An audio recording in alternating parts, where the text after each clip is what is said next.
अस्सलाम वालेकुम बच्चों। उर्दू मज़मून में अब हम पढ़ेंगे हमारी नज़म नंबर 18।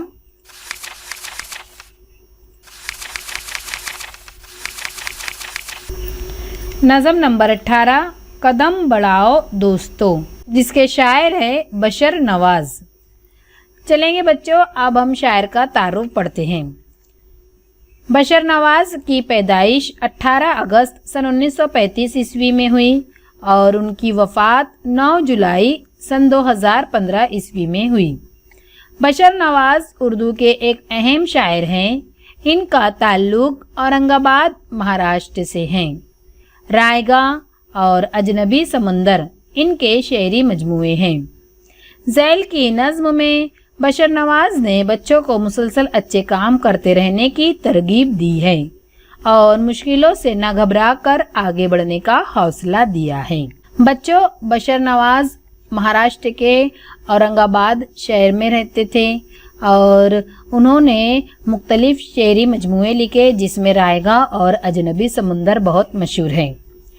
कदम बढ़ाओ दोस्तों, इस नज़्म में उन्होंने बच्चों को अच्छे काम करते रहने की ताकीद की है और उन्हें बताया है कि मुश्किलों से ना घबराकर हमेशा आगे बढ़ने का हौसला रखना चाहिए। चलेंगे बच्चों, पहले हम इस नज़्म को पढ़ेंगे, इसके मानी और मतलब समझेंगे, बाद में इस नज़्म को तरन्नुम से याद करेंगे।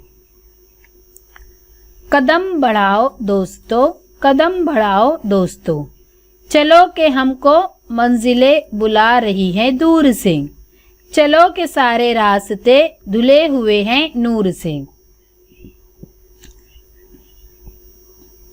चमन खुला खुला सा है, उफक धुला धुला सा है, दिए जलाओ राह में वतन का नौ सिंगार है, नई नई बहार है, कदम बढ़ाओ दोस्तों, कदम बढ़ाओ दोस्तों। बच्चों, इस नज़्म के पहले मिसरे में शायर कहता है बच्चों से कि कदम बढ़ाओ, यानी चलते रहो, चलते ही रहो, चलते रहो, ताकि मंजिलें दूर से बुला रही है, मतलब मेहनत करते रहो, खुद ब खुद मंजिल आकर तुम्हारे कदम चूमेगी। और चलो के सारे रास्ते धुले हुए हैं नूर से, मतलब के मेहनत करो बच्चों, रास्तों पर रोशनी फैली हुई है। और चमन के मानी होता है बाग, के बाग खुला खुला सा है, उफक धुला धुला सा है। उफक के मानी होते हैं जहाँ ज़मीन और आसमान मिलते हुए नज़र आते हैं। दिए जलाओ राह में वतन का नौ सिंगार है, मतलब बच्चों इस नज़्म में शायर कह रहा है कि राह में दिए जलाने का मतलब होता है कि राह में दिए जलाना मतलब दिए राह में रखना नहीं, मतलब अपना नाम रोशन करो। और वतन का नौ सिंगार है, मतलब कि नौ का मतलब होता है नया और सिंगार है सजावट, के तुम्हारे ही दम से ये मुल्क और ये वतन का नाम रोशन होगा। सफ़र की इब्तिदा है ये, अभी रुको न राह में, पहाड़ हो के गार हो न लाओ तुम निगाह में, रविश पुरानी छोड़कर कदम कदम से जोड़कर, चले चलो के वक्त को तुम्हारा इंतजार है, नई नई बहार है, कदम बढ़ाओ दोस्तों, कदम बढ़ाओ दोस्तों।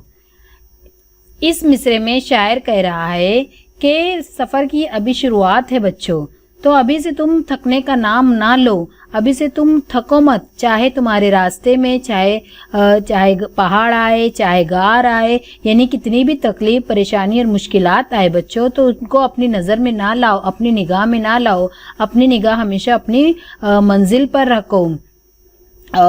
तौर तरीका और रास्ता पुराना छोड़कर, रविश के मानी होते बच्चों तरीका या रास्ता, तो पुराने तौर तरीके छोड़कर नए जोश और नए हौसलों के साथ कदम से कदम जोड़कर बढ़ते चलो, क्योंकि वक्त तुम्हारा इंतज़ार कर रहा है। तुम ही हो नई नई बहार हो, तुम ही कामयाब की तरफ ले जाने वाले हो, तुम इस मुल्क के मुस्तकबिल हो।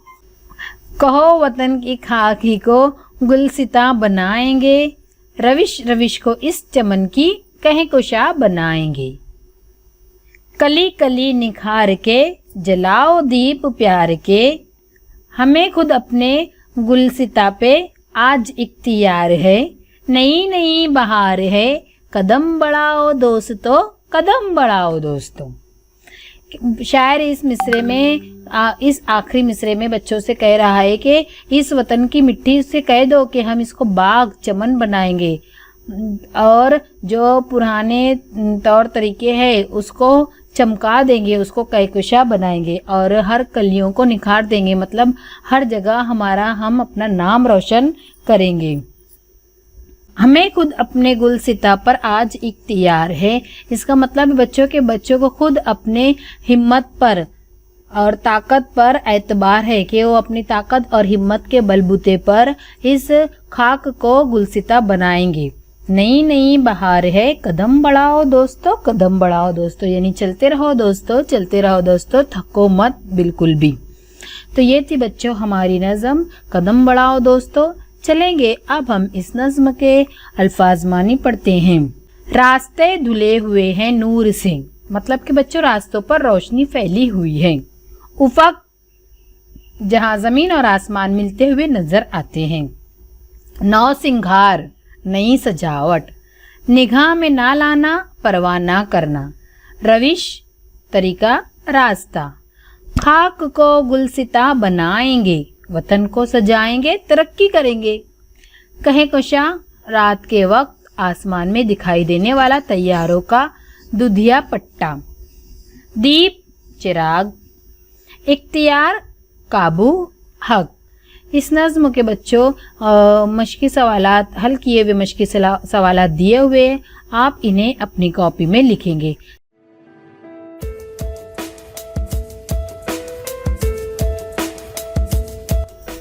खुदा हाफिज़ बच्चों।